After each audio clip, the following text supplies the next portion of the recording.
Hello listeners, I am Dr. Anuj Kumar Sharma working in Center for Advanced Studies which is in campus research driven institute of Dr. APJ Abdul Kalam Technical University. So, we are discussing the fundamentals of mechanical engineering and mechatronics. So, this is very important subject from the numerical point of view or from the interdisciplinary study point of view. So, this is the lecture 3 elastic constants and stress strain diagram part 2.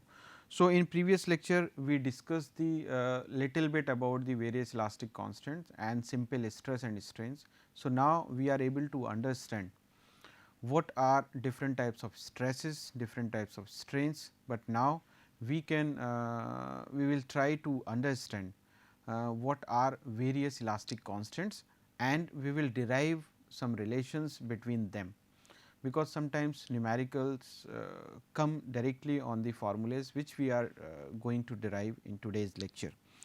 So, the outlines of my today's lecture. So, we will have a little bit discussion on the various elastic constants, then we will derive some formulae to have the relations between them, and we will also discuss the stress strain diagram of brittle as well as ductile material.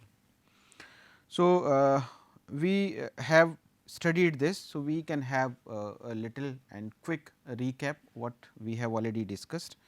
So, we all know the Hooke's law. So, basically stress upon strain is equal to a constant.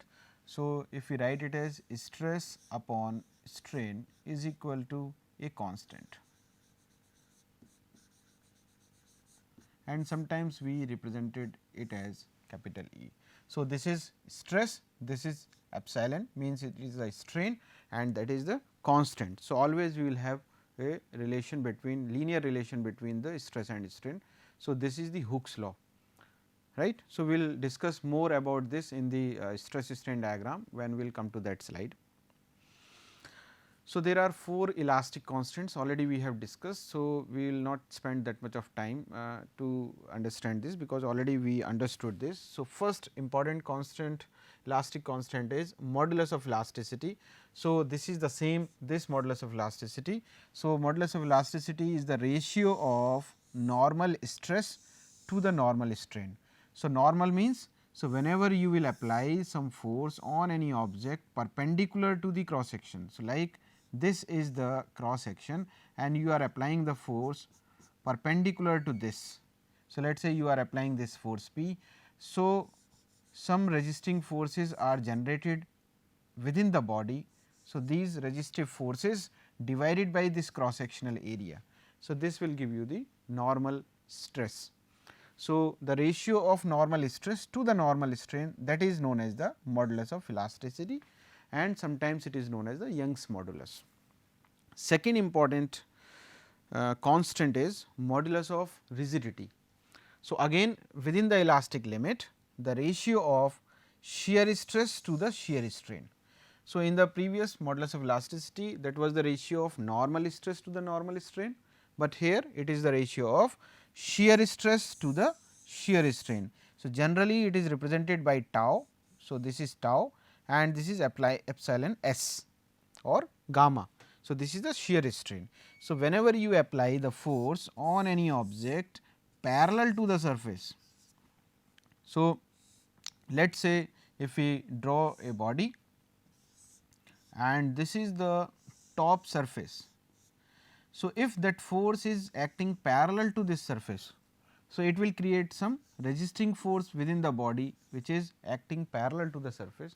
So, this force divided by this area on which this force is acting parallel. So, this is known as the shear stress. So, shear stress divided by shear strain, it is the modulus of rigidity. So, higher the value of modulus of elasticity, more the object would be elastic. So, it will have more elasticity. If the object or material has high modulus of rigidity, it means the body is more rigid. So, it is not easy to deform that object. So, the object with or the material with higher modulus of rigidity means the body would be more rigid. The third elastic constant is bulk modulus. So, you can see from this diagram. So, let us say three mutually perpendicular stresses are acting in different directions. So, it is in x direction, it is in y direction and this is in z direction.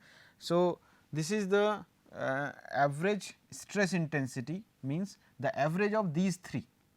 So, sigma x plus sigma y plus sigma z. So, we can say sigma x plus sigma y plus sigma z divided by 3. So, this is the average stress intensity. And what is the volumetric strain? So, volumetric strain is change in volume upon original volume. So, from where you will get the epsilon v, that is the volumetric strain. So, the ratio of this average stress intensity and the volumetric strain, that is equal to the bulk modulus. It is represented by K.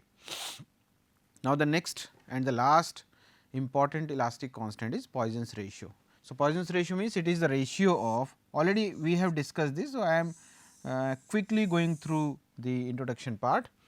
So, the lateral strain divided by longitudinal strain. So, already we understand, let us say this is the bar of, let us say the cross section of this bar is this, let us say it is circular. So, the diameter is this and this is the length. So, let us say we are applying some force on this object. So, we will create the direct stress, or we are applying the force perpendicular to the cross sectional area. So, let us say after some time this rod will be elongated to this particular length. So, let us say now the new length has become L plus delta L. So, final length was L plus delta L, initial length was L, and you can see the final shape of this object will become like this. So, if length is increasing, so just to keep the volume constant, so it has to compensate it with the area. So, now the cross sectional dimension would be reduced. So, new cross sectional area would be how much? This much. So, you can see the diameter has reduced now, length has increased. So, diameter has reduced. So, length is L plus delta L, diameter is reduced. So, you can see here, so we will have two types of strains, one is lateral strain, another one is longitudinal strain. So, lateral strain is how much? Lateral strain means along the lateral dimensions. So, lateral strain will be equal to change in diameter upon original diameter. And what is the longitudinal strain? So, longitudinal strain is change in length upon original length. So, you can see the ratio of lateral upon longitudinal strain, that is the Poisson's ratio. It is represented by sometimes mu, sometimes 1 by m or sometimes mu. So, you can find different notations in different textbooks. So, please do not be confused. So, you can refer if any notation in the textbook. So, kindly follow all the notations given in the textbook. So, these are 4 elastic constants. So, now what is our aim here? We want to establish some relations between these 4 elastic constants. So, first relation is this. So, E is equal to 3 k into 1 minus 2 mu. So, where E is the modulus of elasticity, k is the bulk modulus and mu is the Poisson's ratio. So, it is a very simple derivation if you will understand. So, this is the body, if you see here. So, we consider a cubic element subjected to stress sigma. So, you can see here we are seeing that stress is acting in all the 3 directions. So, if this is sigma x, so this is sigma x, that is for the balancing purpose. So, we can see for our simplicity we have assumed that sigma x is equal to sigma y is equal to sigma z is equal to sigma. So, these assumptions we have taken just to keep this derivation simpler to understand. So, the 3 mutually perpendicular directions we considered x, y, z. So, we considered sigma, sigma, sigma in all the 3 directions. So, now the stress sigma in x direction causes tensile strain. So, this is the tensile strain. So, we have the formula from the Hooke's law. Let us say if any body is there, let us say this is the body and we apply some sigma here, the modulus of elasticity if of this body is E. So, what would be the strain? So, strain would be equal to sigma upon E. So, we are trying to pull this object like this. So, this is the stress, right. So, due to this sigma, so what we are trying to do here. So, we have three stresses sigma, sigma, sigma in x, y and z directions, right. So, firstly we are considering only this sigma, we are not considering these two. So, we are considering only this sigma. So, what effect this sigma will have? It will create elongation in the x direction and deformations in y and z directions also. So, it will be responsible for strain in x direction longitudinally and in the y and z direction simultaneously, means if we are trying to pull anything. So, the length would be increased and the subsequently the lateral dimensions would be decreased. So, it means, so the strain in x direction due to this sigma would be equal to sigma by E, and simultaneously this is causing the compressive stress in this direction, in y direction and in z direction, right. So, we are getting positive strain in x direction and compressive means negative strain in y and z directions. So, it means from the Poisson's formula or Poisson's elastic constants, we can have these stresses or strains. So, in the y and z direction this is negative strain and this is positive strain. So, if we add all these things, so let us say we want to calculate epsilon x, means the overall strain in x direction due to this stress, that would be how much? This is the positive stress sigma by E, or for better understanding we can write it as like this: sigma x by E, it is positive, minus mu sigma y by E minus mu sigma z by E, right. So, these two are creating the negative. So, since sigma x, sigma y, sigma z are 0 or are sigma same, so we can replace this. So, we can get the strain in x direction due to this sigma by E minus mu sigma by E minus mu sigma by E, because all sigmas are same. So, this formula we have got. Now, you can combine, you can take the sigma by E as a common. So, it will be, what will you get? You will get sigma by E into, so from here 1 minus mu minus mu. So, when you add these two, it will become minus 2 mu. So, similarly we get this epsilon x is equal to sigma by E into 1 minus 2 mu. Now, similarly sigma y you can write it as, due to this sigma it will have strain in y direction. So, strain in y direction due to this is positive, but due to this in the other dimensions negative strains would be there. So, similarly epsilon y is this and epsilon z is this. So, if we are considering 3 dimensional stresses or strains. Now, you can add all these 3 to determine the volumetric strain. Volumetric means change in volume upon original volume. So, here we can add, because now we know the epsilon x, epsilon y, epsilon z. So, we can club all these 3 strains to determine the overall strain. So, overall strain would be equal to, so this is common, this is same, all 3 same. So, we can multiply by 3 simply. So, we can get volumetric strain is this. Now, if you remember the bulk modulus elastic constant, so this formula we remember, bulk modulus K is equal to sigma average upon epsilon v. So, what is sigma v here? Sigma average here. So, 3 stresses are sigma, sigma, sigma. So, the average of these 3 would be sigma itself. So, it means here you can say Sigma average means sigma divided by epsilon v is how much? Epsilon v, you can add all these three. So, this is the epsilon v. So, you can put here. So, when you will do this, you will get this sigma upon 3 sigma upon E into 1 minus 2 mu, but you can see sigma sigma in the denominator and numerator side. So, you can cancel, and finally, what relation you are going to have? This relation k is equal to E, it will go to here. So, E upon 3 into 1 minus 2 mu. More simply, if you will write, you will get this relation. So, E is equal to 3 k 1 minus 2 mu. So, this is the relation, you can apply this relation directly. Let us say in some numerical, the value of E is given, mu is given and k is needed, k is required, you can get that value. So, these elastic constants are independent of the shape.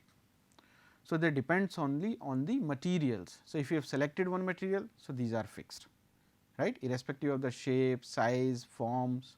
So, these will remain constant. Now, the second relation, this is the second relation, because sometimes numericals usually come or sometimes derivations come on this particular topic. So, this is the second relation, E is equal to 2 g into 1 plus mu. So, this is little bit tricky to understand. So, please try to focus on this. So, this is basically the body. So, here shear stress is involved.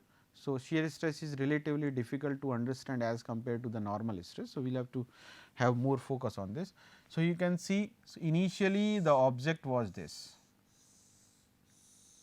you apply this shear force here, this is the complementary shear force. So, when you will apply, what has happened to this diagonal? So, initially the diagonal was this BD, now due to this it has deformed to the new shape. So, the point B has reached to B dash, right. So, this point has come to this point, and if you will see, this diagonal has extended to this. Now, this is the new diagonal of this body. So, it means there is some strain. You can see here, initially it was having a length of B d, now the length is B dash d. So, by some amount it has increased, right. So, we have to consider a square element, I have already considered that and explained. So, as shown in figure A B dash C dash D. So, this is the new geometry after the deformation. So, just we have to do certain constructions. So, drop a perpendicular BF here, right, this is the perpendicular. So, means this distance is equal to this distance. So, FD is equal to BD. So, this is the elongation, this is the strain. So, just we want to calculate the strain. So, that is why we are doing this much of construction. Phi b the shear strain, G is the modulus of rigidity. If you want to calculate the strain in the diagonal BD, so what is the strain? Change in length upon original length. So, dB dash minus dF is this length divided by the original length is how much? Original length is dF.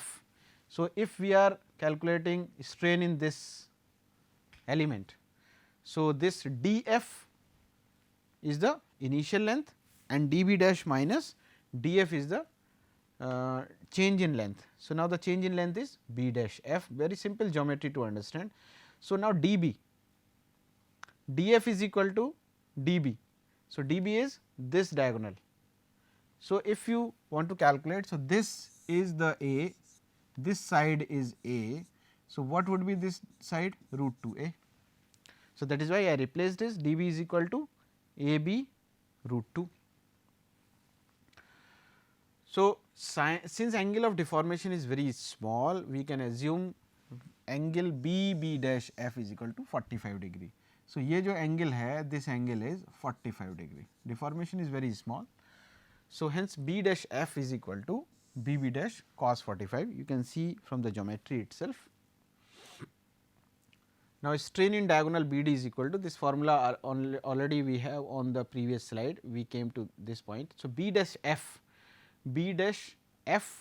means this side would be equal to BB dash cos 45. So, this is the hypotenuse cos 45 upon a root 2. AB is equal to how much?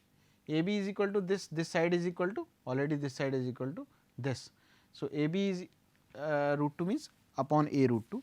So, from here you have this relation, strain in diagonal BD is equal to a tan phi cos 45 upon a root 2. So, you have replaced this B B dash. So, B B dash you have already replaced. Now, B B dash is equal to a tan phi. So, this is the, from this triangle, if you see, this is the phi angle and this is the a side. So, you can get a tan phi cos 45 upon a root 2. So, when you will solve it, you will find this a tan phi upon a root 2 multiply, simplify. Now, if the phi is very small, phi is very small.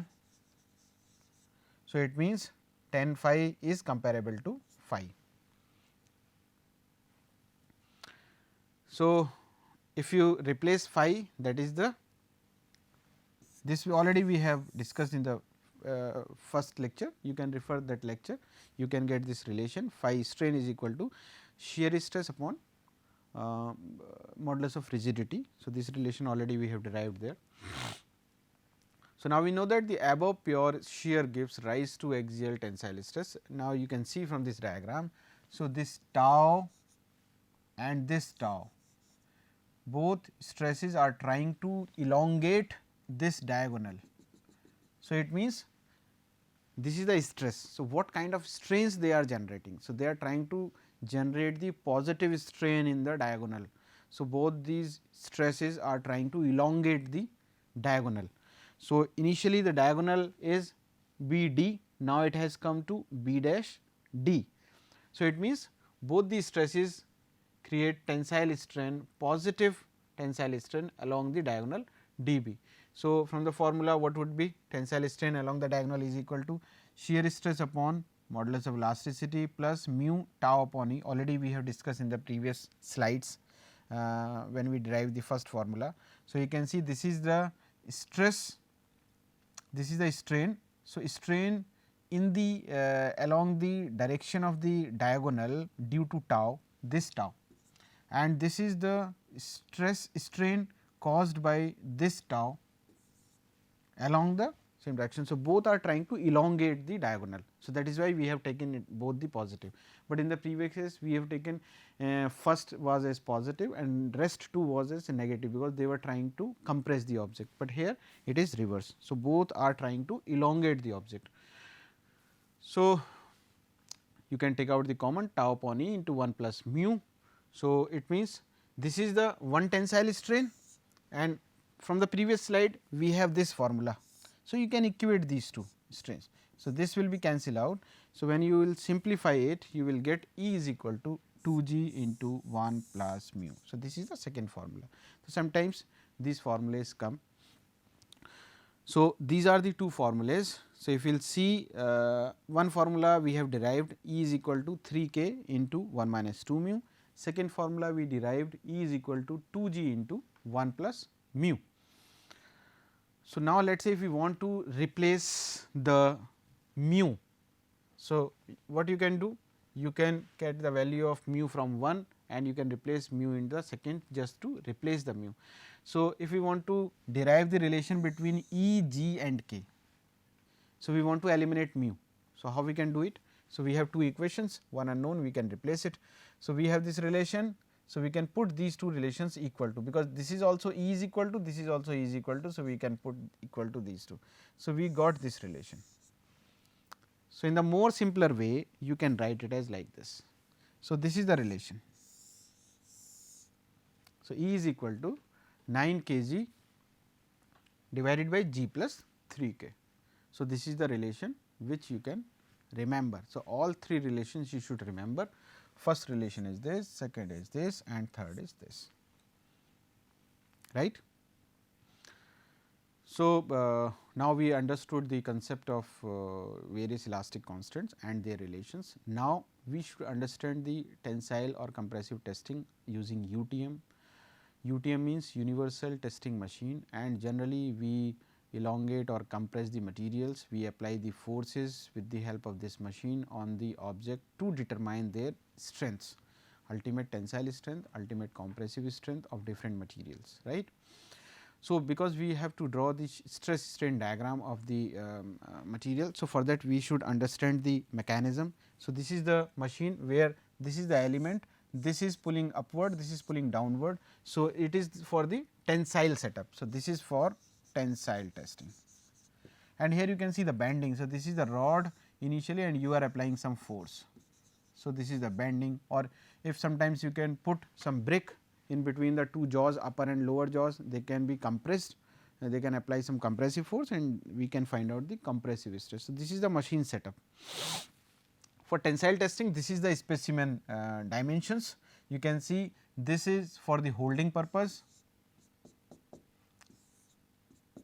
we can pull here force, this is the gauge length, you can say GAU. So, you please correct the spelling, GAU gauge length.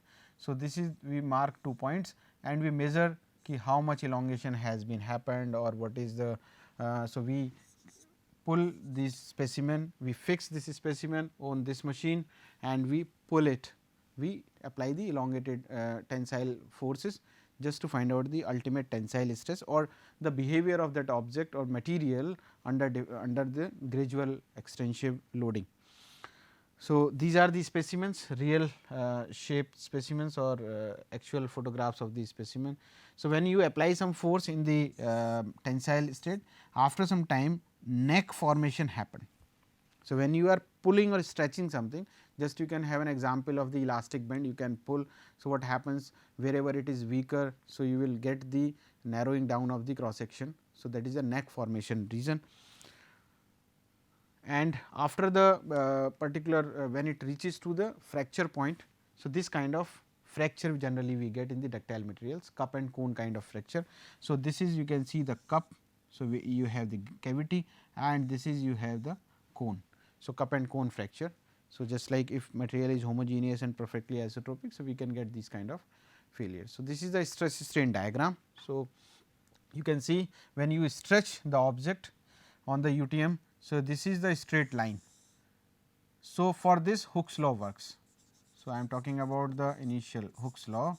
So, where stress is stress upon strain is equal to modulus of elasticity. So, this is the area where Hooke's law work. Then it reaches to the elastic point, upper yield point, lower yield point, then strain hardening, and this is the ultimate point, and finally, it is the fracture point. So, you can see this is the maximum stress. So, sigma ultimate stress. So, on this side sigma stress and on this side strain. So, this is the stress strain diagram of the mild steel. So, for brittle material if you will put. So, for brittle material generally we do not do the tensile testing, we do the compressive testing. So, it will go like this and it will fracture. So, it will go like this, right. So, all the points you can quickly go through. Modulus of resilience is the energy stored up to this limit. So, this area, this is the modulus of resilience. So, this is the energy stored in the object, and modulus of toughness means the total energy stored up to this point. So, this is the total energy and this is the toughness. So, one important point I want to discuss is the factor of safety.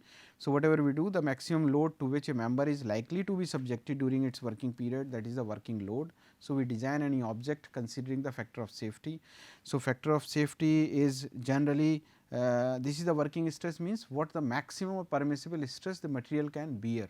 So, that is the permissible stress in which we want to apply forces, the material would be subjected to some stress. So, that is the permissible or maximum stress or the working stress, and the working stress should be smaller than the ultimate stress of the material. So, whatever we have stated the ultimate tensile stress, so it should be lower than that in any situation. So, the factor of safety is, this is the important point which I wanted to convey. So, factor of safety is ultimate stress divided by working stress. So, ultimate stress would always be greater than the working stress. So, if factor of safety is 2, it means ultimate stress is double of the working stress. So, we want it to be more safer. So, now I hope you have understood all the basic fundamentals of this particular topic. So, thank you for watching this video. Thank you so much.